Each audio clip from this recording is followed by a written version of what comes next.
With Ativa, LaDonna, Raeh. You know. With Ativa and LaDonna, Raeh. You know. It was 1690 WVON, we taking it higher. Heard on iHeart Radio, we bring the fire. Talking real life, real talking news you need. From Chi-Town's heart, we plant the seed. So chime on in, call us and say how you feel. Real with Ativa and LaDonna, Raeh.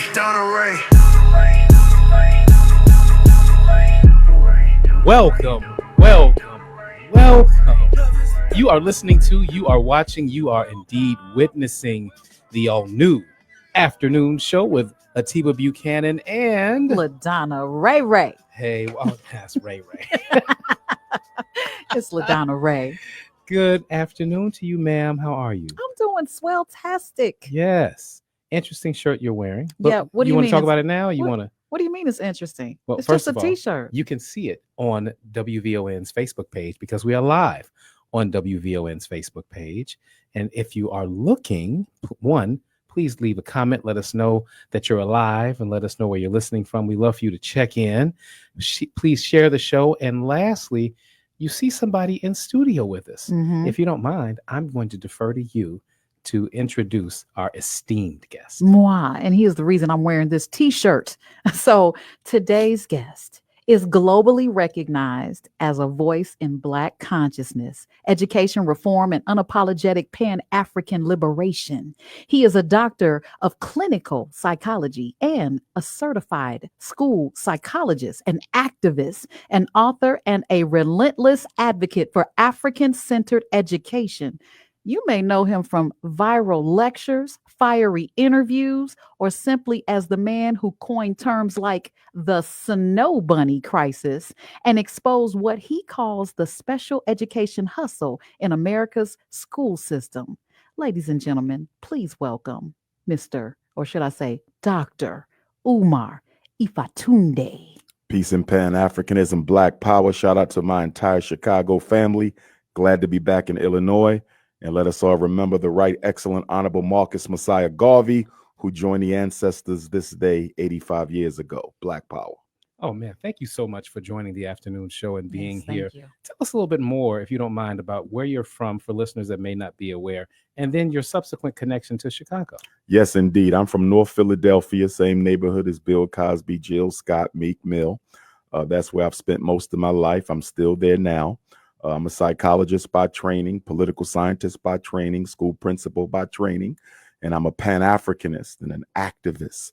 And as the good sister said, a relentless fighter for the justice, the freedom, and equality of African people, not just in America, but all across the planet, because I'm a Pan-Africanist. My connection to Chicago goes back to September the 18th, 2010, which is the anniversary of Booker T. Washington's Atlanta Cotton Exposition speech. I was invited to Chicago by a brother who's now an ancestor named Dawa Yisrael. He was of the Hebrew community.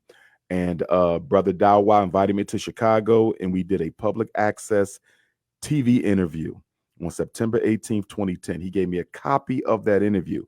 6 weeks later, I speak in Harlem, New York City for the first time. And coincidentally, I'll be there this Sunday for a rally to support Ibrahim Traoré in Burkina Faso. But I took copies of the Chicago interview to Harlem, October 30th, 2010. I distributed copies of the Chicago interview in Harlem, and within 48 hours, my phone started ringing, and it hasn't stopped in 15 years. So Chicago and New York gave birth to the Prince of Pan-Africanism. I love it because there's always a beginning, and we always have a bad connotation when it comes to Chicago, but there are things that are being birthed here that is so revolutionary, including what you just shared with us. I know that something that you focus on constantly, consistently, is the responsibility of what we have as far as the Black community and presenting it to our younger community for the purpose of education. And with that being said, a lot of times people scratch their head and they still feel like they have to depend on the current school systems. And I know you've been putting together your education institution for long enough. And the only thing that I cannot figure out in everything that I've watched with you being on social media is, Why is it, and you've asked this question also, why is it that those socially conscious individuals that are so caring of our community and our children do not step up and take control of private education along with you? Well, number one, great question, good sister. But number one, I think we make the assumption that socially conscious people necessarily care about the destiny of the community, because I see a lot of socially conscious opportunists who are looking out for themselves and using Black consciousness as a pathway to their own personal financial freedom. They are not the Malcolms and the Martins and the Meggers and the Fred Hamptons and the George Jacksons. They're not that. They are just social media entertainers who have found out that Black consciousness is a very lucrative, quote unquote, market for you to tap into. Now, with that being said, when you talk about independent education, as you referenced the Frederick Douglass and Marcus Garvey Academy that we have in Wilmington, Delaware, and just to give an update on that, we are done all of the renovations for the school except the floors. So once we tile the floors, we'll be applying for our certificate of occupancy. And if all goes well, we're going to have a community grand opening in September. Well, I'm going to interrupt you just for a second, because at 3:17, we have to go to traffic and weather. Sure. So just pause for 1 second. Those of you that are listening, you're listening to WVON, the all new afternoon show. We have our special and studio guest, Dr. Ifatunde. And if you want to call us, 773-591-1690. We'll be back right after Logan. You are listening to T-Bub Buchanan and LaDonna Raeh. And of course, we have in studio with us I just want to say the all-knowing, or that's what I want to say. But when it comes to Pan-Afrikanism, we have Dr. Umar Ifatunde in the studio. And you left off talking about how after the floors were done in the schools that you were building. Please continue. Yes, ma'am. So we have 2 schools in Wilmington, Delaware, and some of our first donations were taken from right here in Chicago, because we thought the school would be in Chicago, right? And so once we're done the Marcus Garvey Elementary School, the only thing left in that renovation process are the floors. So once we tile and carpet the floors in the Garvey building, we're done. Now we apply for certificate of occupancy. Once we get that certificate of occupancy and we pray that everything will go smoothly with that, we will start renovation on the Frederick Douglass High School, which is right across the street. We have 2 schools facing each other on the same block. We own all 4 buildings on the street. So when you talk about buying up the block, that's exactly what we did. And we'll be the first school in American history built from the ground by Black people with no outside financing or donations to begin operation in a modern school building. It's never been done. Financed collectively by the entire African race. We receive donations from every community of Black people in the world. How difficult is that? Because now, what is the next step? When do the doors open? When can people, because I know just in myself, having small children, I remember when this project first became public, where we were given the information as it started.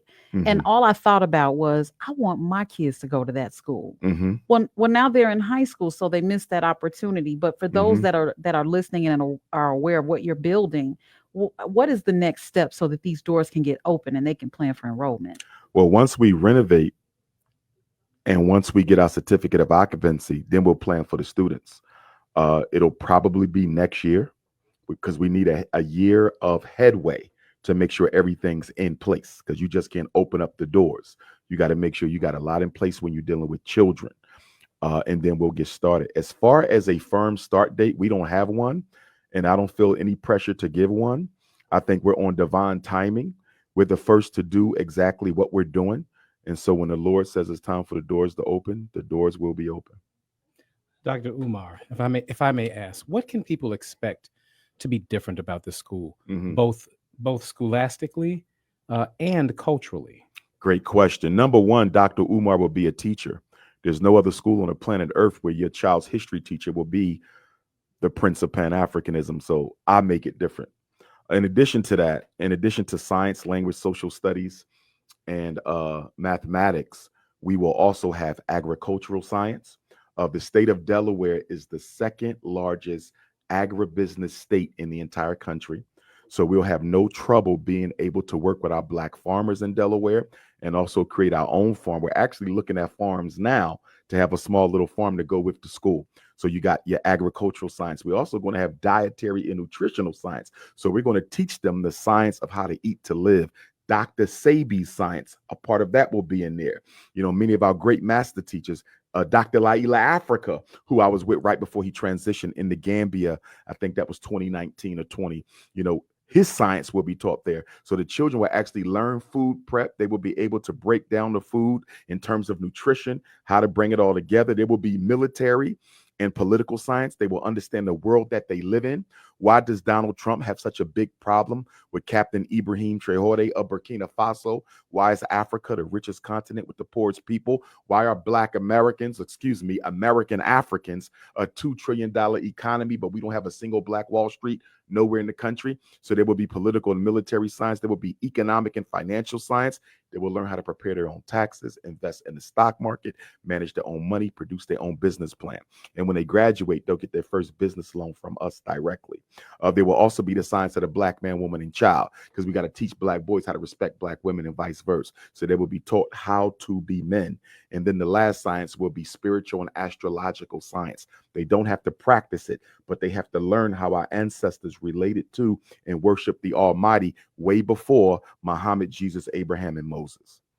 What brick walls do you kind of expect to obliterate this? Because they don't want us to win, and this sounds like a recipe for winning. It sounds to me like I want to go there. Okay. Mm-hmm. It sounds like a recipe for winning. And when it comes to the federal government, the MAGAs, the white supremacists, and those that don't want to see us win, because it's something about seeing Black people have what they have deemed that we don't deserve. What type of challenges are you prepared to handle? And I know, should we even say that? Once this gets up and running, and you have this should I say this graduation of scholars that move on to do what they should have been doing as a law-abiding citizen. Okay. What are you prepared to fight for? Well, understanding our history as a context for your question, we are prepared to deal with any and everything, because we very well may have to. You know, we have a story in our history of a group of Black boys attending a boarding school in Arkansas who were locked in the school and burned to death, right? We have a history of Black independent schools that were shut down and burned down, you know, due to racism. So we know that when it comes to Black empowerment, the white power structure and white society at large will not stop to eliminate Black power, because Black power is a contradiction to white power. They can't coexist. That's why you don't have Tulsa, Oklahoma no more. That's why you don't have Rosewood, Florida no more. That's why you don't have Charleston, South Carolina, Wilmington, North Carolina anymore. You see, so we understand that we may have to deal with some landmines, but you know, what is in front of me is nothing compared to what is within me. And so we as African people just have to keep on pushing and deal with whatever comes. Ooh, we got to go to news, traffic, and weather. And those of you that are listening, don't forget you can call in. The phone lines are lit up, actually, and we do have room for more. 773-591-1690. You are listening to the all-new afternoon show with Atiba Buchanan and LaDonna Raeh. We'll be back. Did anywhere in that, did it say his real name, Kenneth? No, it didn't. That's okay. Kenneth Edmonds. Kenneth Edmonds. Yeah. Yes, sir. You know, well, you have to rejoin, but I can tell you my story about that. Please go ahead. All right. So one of my son's friends from college, her father passed away. And after 7 came to the funeral. Kayvon, I know it's supposed to be Kevin. That's Kayvon. You said it right. He did not come because he did not want so much of the fanfare to happen at the funeral. Interesting. Yeah. Yeah, interesting. That's one of my favorite groups. It's funny because they're on tour and it's just Kayvon and then it's 2 new guys. Oh no. Oh, don't you So, hate when they do that? Yeah, I'm like, what does it take to? Can you still call it after 7, or is that Kayvon and Friends? Well, That- that's after 7. that looks more like. Anyway, let's get back to our esteemed guest and wonderful conversation. We are joined in studio by Dr. Umar Ifatunde. Did I say that right? Ifa. Ifatunde. Yes, sir. And thank you so much for joining us. Thank You you. all know him, and he's been schooling us, pun very intended, on the school that he has developing right now. There's a lot of questions in the chat about the school. I think, honestly, he's answered most of your questions. What I wanted to ask you, what I wanted to do was get back to some of these phone calls. Let's do it. Let's do it. We've Let's got do it. Joseph on line Hey, 1. Joseph. Joseph, you are on WVON. I don't want to get carried away from one of my favorite friends in the studio, from one of my favorite cities, the brother of love, Philadelphia, North Philly, South Philly, West Philly, Germantown, top of hospital, all of this. Sorry about that. I get carried away sometimes. But listen, Dr. Umar Johnson, sorry about that. These two are my few best radio hosts in town, in the country right now. Devo and the other lady. Yes, ma'am. You know what I'm trying to do, Miss LaDonna. But let's get to some serious business. So, we got a college still in active, Mrs. Magdalene Bethune-Cookman College. She started almost over 100 years ago. It's still in existence today as we speak. If we don't teach our own and educate our own, we're in trouble already. Let's go right here. 50 years ago, Jet Magazine published. We were fighting about housing, education, school, education, school, same thing.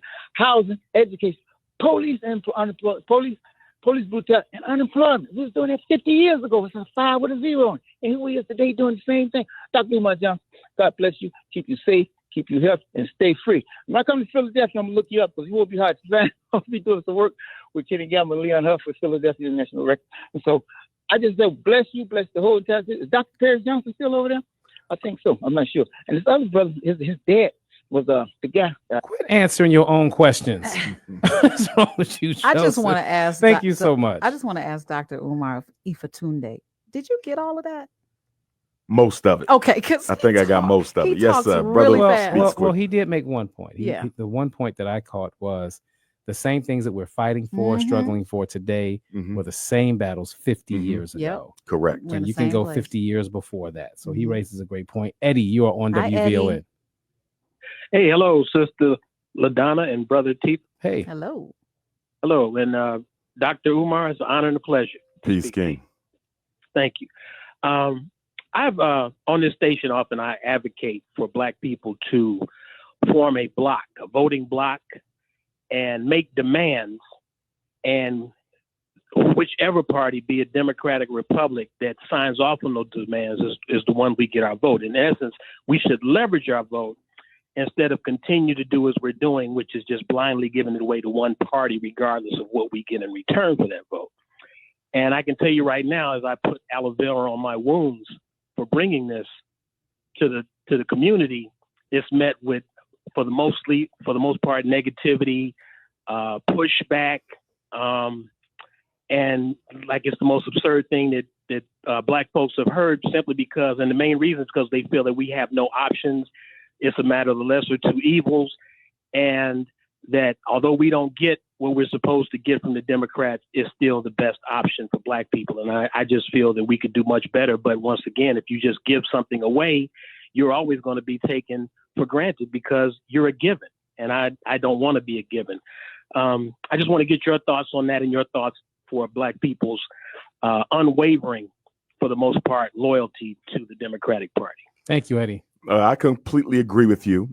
We definitely need to organize the Black vote, and we need to vote along community lines.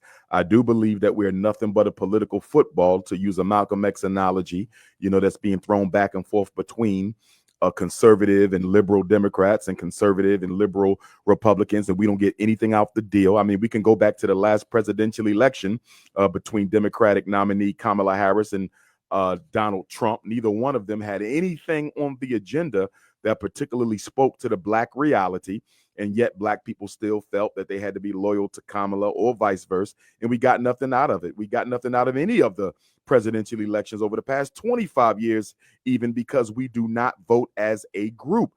We are a numerical minority, between 13 to 17%, however you look at it nationally. Being a numerical minority, your voice can still be heard, your agenda can still be implemented if you stick together. The problem with us is we don't stick together, and we do got to keep in mind that there's a lot of Black bourgeoisies, there's a lot of Black elites in Chicago, in Philadelphia, in Atlanta who are paid and who are well placed to make sure Black people don't get organized as well. So we have to look at the demon without, but also the demon within. If I may dovetail on that point with you, do you think then that the issue is that we are not unified in whom we vote for, or that we are not unified in what we demand? Because it seems as if we're very unified on whom, I mean, for president, at least upwards of 90% support for Democratic Party. So as the problem is that we are not unified in who we're voting for, or that we're not unified in our demand, in our ask. That's a great point that you're making, a great analogy. And I think it's a little bit of both. We're definitely not unified in what we're asking for. We're also not unified in who we're voting for. And I say that to say that although we're voting Democrat 90% of the time, most Black people are only voting because they're told to, or they're listening to the Black elites or the educated Blacks who are voting that way. In any community, poor people tend to follow their successful people. So whatever the successful people do, I'm going to follow suit. So they're basically going behind those who they believe know a little bit more about how we should go, and they're just following suit. So yes, the vote is organized for the Democrats, but why is it organized for the Democrats? And it's because we're following the opinions of the Black elites, and we're not thinking for ourselves. We're not coalescing around that why. Correct. Correct. And that takes me back to when we used to be Republicans historically, and because of the southern states that decided to almost bully us into becoming Democrats so that they can get those votes. And then when we moved to the northern states, we took that same indoctrination with us. What do you say to those that definitely don't have that tie to the Republican Party just because of the teachings of the Democratic Party? Well, here's the thing. In my opinion, the Democratic Party and the Republican Party have the same agenda for Black people. That's marginalization. How they go about it is completely different. The Democrats will play to your emotions, play to your need to be accepted, play to your need to participate, and they will get your vote. The Republicans are brutally honest about their lack of concern for Black people, but they will throw you something like a platinum plan, a Donald Trump, where I'm going to invest in Black businesses, but I'm still going to empower the police to kill you all and then protect them, right? And so some Black people say, well, the Democrats have never done nothing. At least Donald Trump specifically had something just for Black people, so I'm going to vote for him. And that's why he did get a lot of Black votes, because he spoke to us. Even though the overall program was garbage, I didn't vote for him, right? But he still spoke to us, whereas Kamala Harris wouldn't even label a single thing as an agenda item she wanted to carry out for Black folks. All right, well, we're coming up on a break right now. We're going to go to traffic and weather with... Now back to Atiba Buchanan and LaDonna Raeh on the Talk of Chicago, 1690 WVON.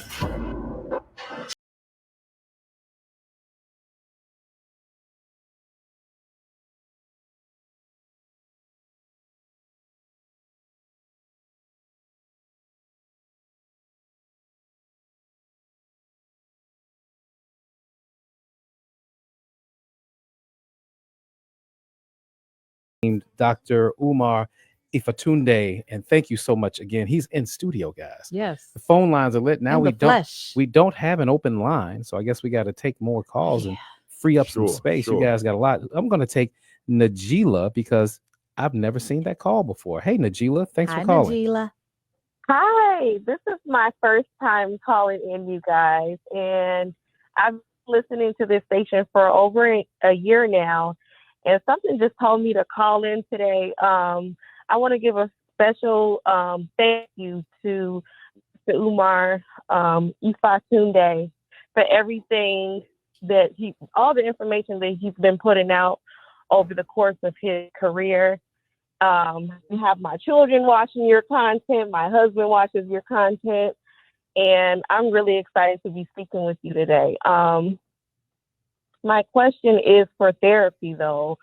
I wanted to know, how would I get in contact or schedule a therapy session? My husband comes from a Christian household, and I was raised in an Ifa household. So I definitely wanted the pleasure with having a session with you. Thank you for the support, good sister. To reach out to me to schedule some life coaching, you can just text my cell number. And it's public, so I don't mind if people have it. It's 215-989-8888.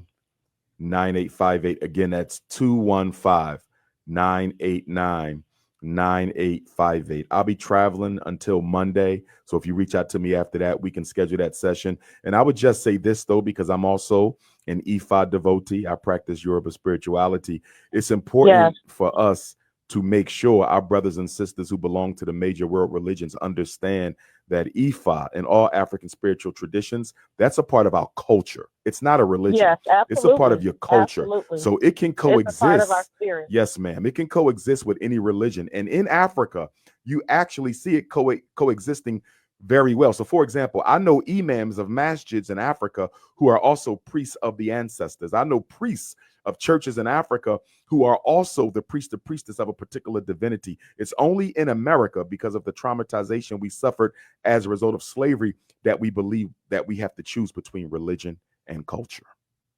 Thank you so much for that. We're freeing up line 773-591-1690, and we will continue to read some of the comments as well in the chat. Let's go to Brother Cliff. Hey, Cliff, you're on WVON. Hey, family, thanks for taking my call. And Dr. Umar, much respect. Peace. Listen, I'm going to make some comments, and I want you to respond to them, because you have some hosts and you have some listeners at WVON that feel this way. So, number one, Africa is not a country, it's a continent. So with that being said, I don't know where I'm from, what country in Africa I'm from. Also, with that being said, I've been born and raised in America. So I am not black. I'm not an African American. I am an American. So I choose to be patriotic. This is my flag, red, white, and blue. I am a Negro. I'm in the Constitution. I'm a free man. So this is who I am. I am not an African American. Again, I'm not black. I'm an American. Respond to that, Brother Umar. Thank you, Cliff. Yes, sir. For me, the logic is completely ridiculous, because America will turn 250 years old next July 4th of 2026. There's no race on earth that is younger than 250 years old. So everyone has an origin story that predates the creation of the United States. The ironic thing about black people is we're the only people who have term limits on our blackness. Chinese come from China. They've been here 10, 20 generations. They're still Chinese. Irish come from Ireland. They've been here 20, 30 generations. They're still Irish. Arabs come from Arabia. They're still Arabs after 200-300 years. Black people are the only people who, after being in America for a certain amount of time, no longer want to be who they are and completely try to dissolve and hide themselves, within the culture of the dominant population. You will always be an African. Everybody knows you're African except us. Very well said. Let's continue the call. Was he serious though? He was quite serious. But again, I appreciate those comments, because if he didn't make the comment, we wouldn't have heard the response. Correct. Right. And that response landed on more ears than just the gentleman that called. I hope it landed on his heart too, because what Dr. Umar said was out of love. Yes. Right. And out of awakening and out of revelation. Yes. And that's the goal of the conversation today. Yes. I'd like to think it is. Yeah. All right, Miss Lee, thank you for calling. Hi, Miss Lee. Hello, everybody. Ativa, Donna, and the doctor. Okay, hello. Good afternoon, Queen. What I wanted to say is, I was listening to Al Sharpton, and there was a guy came on. He was talking about his brothers in the hospital, and he has what is the man with the Donald Trump? What is his name? Elon Musk. Yes. Okay. Now a lot of people got fired, and from his job. So the guy been on his job for 10 years. Now he has no insurance. He has no place to stay. So they're trying to get some help for him. Now, what I wanted to say is, I hear all the time that the Democrats is not doing anything. Democrats is doing more than Republicans, because if you think about it, when we had the Obama insurance, we did have something to lean on. So you have to have something to lean on. The Republicans don't give you anything, but the Democrats do give you something. You got to get, doctor, tell me, am I wrong about what I'm saying? You got to have something, because what's going to happen to this man? He done lost his job, no place to stay, and no insurance. Now, what did he do? Obama did help. Now, tell me, I want to hear from you. What should he do? The Democrats do help. Okay, thank you so much, Miss Lee. I see it a little bit differently, respectfully, Queen Mother. I think we have to, recognize that just because you get some crumbs don't mean you should be comfortable with getting any crumbs. I think when you look at the 50 million votes that Black people have to cast every presidential election in this country, we should be looking forward to something more than just Obamacare. I mean, if we go through the streets of Chicago, through the various neighborhoods here, if we go throughout the Black community in the state of Illinois, if we ask Black people what are the 3 biggest problems we have, I promise you medical care will not be at the top of the list. Police genocide will be up there. Homelessness and gentrification will be up there. Miseducation and mass incarceration will be up there. So although I do understand your sentiment, I don't think Obamacare is enough for me to cast a vote. And if you talk to small Black business owners, Obamacare has actually been a hindrance to them because the way in which they're penalized by not having it, with their business. So it becomes a problem if you're a business owner. I'm gonna have to push back a little bit if you don't mind. Sure. In so much as I am a dialysis patient, currently 17 years. I've had a myriad of health issues that I fight through, press through, even today. And I can say, and I know you're speaking broadly. Yes, ma'am. Because Yes, sir. the same way that there are some, because what you said was true about Black business owners. You have to have there's a threshold, and you have to make sure you have insurance for those. I get it, but it also tremendously helped more people like me. Okay. Right, because I was a dialysis patient, I could be denied. Right, because before Obamacare, we've already gotten spoiled. It's been around just 10, 12 years, and already we're accustomed to taking our preconditions, our pre-existing conditions, and expecting insurance. Well, just 15 years ago, I know what it felt like to be denied that. The other thing too is healthcare is one of the biggest issues in our community. Right, the disparity in how we're treated, the way that we are treated, the discrimination in our healthcare, maternal death rates. More Black women die giving birth than any other race. More Black children die immediately after birth than any other race. And that's just in maternal care. So we could go on. Are you arguing that Obamacare addresses racism in medicine because it doesn't? No, it doesn't. I'm not saying that it does. Okay. Right. What I'm saying is what I don't want to do is minimize the importance of healthcare to Black people, because that is just as high as everything that you legitimately listed. I would put healthcare in there right next to everything. But he did say that it wasn't on the top of their list. He said it was. This is how their list was going. And I'm saying I would argue that it's on the top of many people's list. But see, here's a big question. To your point, and this is how they play us off of each other. Sure. Let's say medical care is at the top of your list. Miseducation is at the top of my list. Gentrification is at the top of his list. Police genocide is at the top of his list because the police just unalived his son unjustifiably. The reason why they're able to ping pong us off of each other and have us fighting over which topic we should pursue is because the Black community is politically disorganized. If we brought it all together and figured out how we're going to mesh all these competing interests, then we can go to them with a single agenda. But as long as we're only looking at what benefits me, what hurts me, as opposed to what's hurting the entire community, we're going to stay in this position. In other words, the lack of organization is a bigger problem than either what's being done by the Democratic Party plantation or the Republican Party plantation. And here's the bigger part that's insidious in all this. Everything that you just said is true, and every agenda item that you mentioned at the root of all of it is discrimination and racism. Yes, sir. And yes, it's right. Yes, so sir. if we can't, we got to get rid of the discrimination and racism. Yes, sir. And those are everything that you mentioned are birthed out of that. Absolutely. Right. Absolutely. So now I'm gonna break this up. Okay. It is 4:00.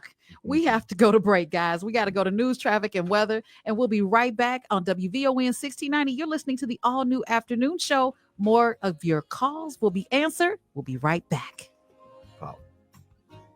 You're listening to WVON 1690, the all-new afternoon show with Atiwa Buchanan and LaDonna Raeh. And as you guys know, we have our esteemed guest in studio, Dr. Ifatunde. And so we left, you guys were having this back and forth, but I want to go to these comments that are on our social media. Definitely. And it says, Stephen Stark said, great question regarding the how. We must continue to tweak the formula until we get it right. Can't keep doing same thing, expecting different results. There's formula for success, even formulas for failures. And worst of all is the formula for mediocrity. which is also the formulas we've become addicted to. You better preach, Stephen. Ooh, hallelujah. Pass the collection plate. Well, we have more callers. Let's go ahead and grab Art. Nope, upside wrong call. There we go. Hey, Art. Hey, what's going on, young people, and to your guests? Hi. Peace. All right, I agree with all of the titles, but here's some contradiction that all of these so-called leaders and preachers and teachers and all you people who talk, you don't have to build anything. We have facilities that's already existing. Schools, we got restaurants that's closed down, like the Nation of Islam got a full restaurant that's been sitting there 10 years vacant. We got all of this resources, but the problem is that we don't come collectively together with the thought that you have, Mr. Johnson, for you to have to go buy a school, build it, put it together, when you got all this property sitting around that black folks own, just sitting there empty, lets me know that most of your thought leaders and those who know you all are so disjointed, you won't even work together with the resources you currently have to teach and train. I say focus on the black family, which is the creator, the black man, the black woman, and black children. We got to get back to some general community codes of conduct and family value system. And I think we do a lot of these callers and texting, all this philosophizing, but it's basic. It's basic. Family structure is where we lack, and those who sit in leadership, you all have the resources and the money, but you all don't come collectively on one page and say, hey, let's teach what you're saying. I got a facility over here you can use. Everybody wants their own identity, their own badge, and this is the reason we will not be successful until we set aside our personal ego and set aside our own ideology and get on rebuilding and re-strengthening the black family. I leave you with that, and I end with "and what now, black people." Thank you, brother Art. I think there was a lot of truth to that. And I would say to get started, there's three things we should focus on. We need an independent school. We need an independent credit union, because there's enough wealth in Chicago in terms of take-home pay that if we concentrated all of that in the same holding institution, there would be enough capital there to build or rehab some of these institutions that the caller said we already have. A big reason why black people are behind, we do not collectivize our dollars at all. They sit in white banks, and these white banks take black people's money in Chicago and loan to white developers from out of town to come into Chicago and push us out of our own neighborhood. 55% of the homelessness in Chicago are black people. 75% of the people living in shelters in Chicago are black people. If our money was in the same credit union, we would be able to offset a lot of this. So let's start with the black credit union. We definitely need a school to recapture the minds of our children. And the last one is a council of elders. We need a council of elders, because if the elders were together, a lot of the community conflict and differences could be handled if we had that governance structure in place. If you owe me money and you don't want to pay me, I'm taking you to the council of elders. Your child's father don't want to pay the child support, we go to the council of elders instead of running to the white man to solve internal black community problems that a council of elders could take care of themselves. I think a lot of trust could be restored. A lot of transparency could be restored if those over 65 would come together and create some sort of a system and a protocol, bring us back to council of elders. That makes I get goosebumps hearing that, because I think of Common's words when he said we need the wisdom of the elders and young people's energy. Yes. Right. And that is so true. And we get away from both of those things. We kind of discount, but especially our elders. We talked earlier again about the big mamas, and it wasn't just the big mama brought a sense of stability. Yes. And that's what you're describing, right? Older people, the seasoned people, the mature people help bring a sense of stableness and stability, structure and balance. Thank you. And so again, I just wanted to amen that, because that made me excited. I'd never heard of it phrased that way, council of elders. I like that. But again, even if we never get to that point, I think we have to get back to the point of recognizing the wisdom of our elders and how they can help us. So we're right up on the break. It's 4:17. Bernard, Joe, Al Stone, we're going to take your calls next. Please keep your Facebook comments coming. This conversation isn't going anywhere.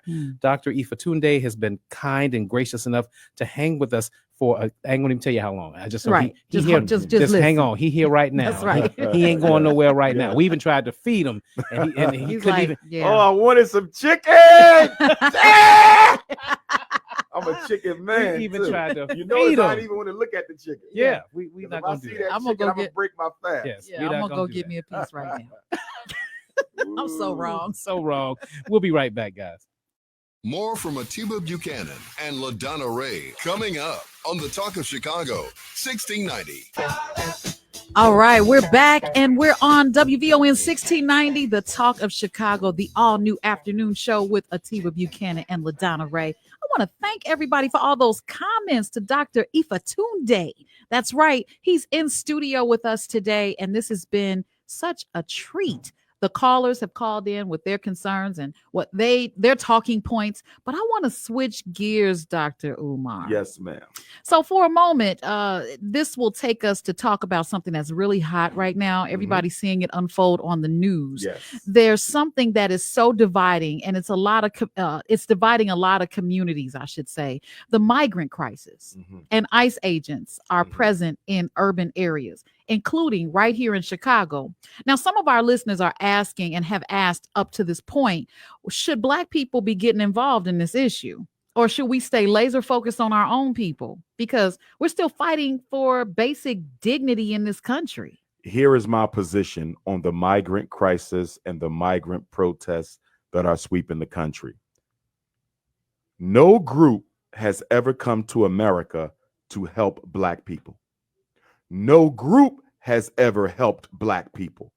You've had individuals participate in Black struggle, but never as a community. European Jews never said we're going to help Black people as a community.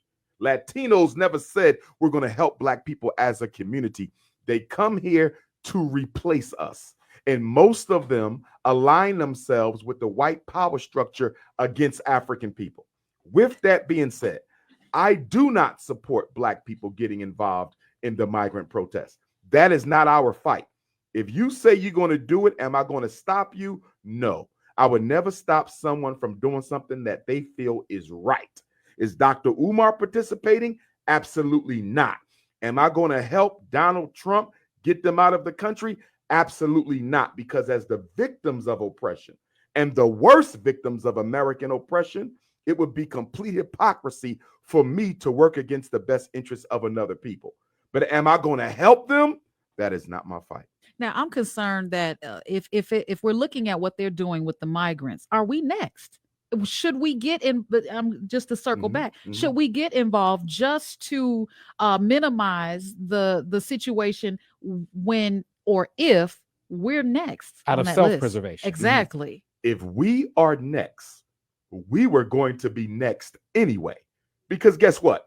They hate you more than the migrants they're trying to get rid of. And one of the reasons it's going to be difficult for you to be next is you are the only non-white people in America who cannot be realistically deported to an ancestral homeland of your own because slavery destroyed your psychological and biological connection to your continent of origin. So in order to get rid of Black people, you have to come up with a program of genocide. Because as we've already said, a lot of Black people don't even identify with being African. Now, Donald Trump is working on a plan to deport inmates to prisons in Central and South America. So I can see a situation where he's able to deport the incarcerated, the convicted. But in terms of general Black people, I think it's going to have to be a program of genocide because so many of us do not identify as African in the first place or don't know where we come from. This is scary because, it's almost like if you look at it, they may be deporting migrants now, but to what demise does that leave us? But see, here's the thing. The migrants they're deporting, they're deporting them to countries that they know they come from. These people have an ancestral connection to the countries that they're being returned to. And most of them have only been out of them countries for a generation or two. And this takes me to my next point. Not 20 generations of slavery. Because if you're putting them back to their original countries, yes, that means that you are removing the responsibility of them being in your country and being harmed. So if they're back in their country, they're their responsibility. But who's coming for us? Well, they're coming for us. Here's my point. Deportation is not the only weapon being used or that could be used against African people. As we talked about the miseducation, the mass incarceration, the police genocide, the homelessness, the gentrification, and the economic apartheid, we have more concerns than just being deported. These are individuals who came here, who are benefiting off of the Black struggle for civil rights and set-asides, who have never spoken up or defended Black people at all. And so their argument or their issue is one of people who have recently arrived. They are not the people who built America. We built America. Our argument is completely different as someone who is coming in to benefit from a country that they did not build. We made this country brick by hypocritical brick and have contributed to its building more than any other group. So I see our situation completely different than I see the migrant situation. Well, you know what? This has been a pleasure and a treat to have you here. But before we get you out of here, because you have somewhere to be. Yes, ma'am. Why don't you tell everybody why you're in Chicago in the Yes, first place? indeed. I'm in Chicago. I'll be speaking tonight at the Jacob Carruthers Center for Inner City Studies of Northeastern Illinois University. I believe the address is 700 or 800 Woodlawn. 700 Woodlawn East Woodlawn. Dang, I'm way off. 700 East Oakwood. I'm so sorry. Dr. Umar's memory doesn't serve me well these days. 700 East Oakwood. Yes. But the event is completely sold out. There are no more tickets to the lecture tonight. I will be coming back to Chicago again soon, hopefully to do something that's free and open to the entire community. So please be on the lookout for that. Again, if anyone needs to reach me, 215-989-9858. Please text me. I do not answer the phone if I don't know who you are. 215-989-9858 text message. You can also get with me by Instagram, Twitter, TikTok, Prince of Pan-Africanism. So Dr. Umar Ifatunde. And please donate to the Frederick Douglass Marcus Garvey Academy. Hit your PayPal, paypal.me/FDMG Academy. And I'm just looking forward to seeing all my brothers and sisters in Chicago tonight because it's been about a good 2 years. All right. And now at the beginning of the show, Atiba pointed out the t-shirt that I was wearing. Yes. So I went ahead and designed this shirt because I knew you were coming. And on my shirt, it says Snow Bunnies. It says, actually, it says Snow Bunnies, not he. What does it say? Snow Bunnies here. Snow Bunnies here. But what it? Oh, it got the no bunnies. Right. Like you that. see that? I just realized. So if you look at it, the S and the W are a different color, and then it's no bunnies here. I like it. Yeah. You go. Thanks. All right. Black Queens forever. Yes. Snow I love it. Bunnies never. Well, you are welcome to come back to WVON 1690 anytime. Thank you, Queen. Atiba and I enjoyed having you here. This has been a treat. We have been preparing. You both. Yes. We had some trumpets and red carpet. They did not show up, but you know, just virtually they are here. But we are so grateful for what you're doing and what you're spreading as far as Pan-Africanism and the betterment of our Black people. Yes. That's where it stands. Yes. Thank you. I enjoyed it. Both of you. Keep going. Great job. Thank you so much. Black power. All right. That's it. We're going to leave it there. Not another word will be said. And that we're going to take a real quick break for news, traffic, and weather, but more great programming and discussion on the other side. You're listening to Atiba Buchanan and LaDonna Raeh.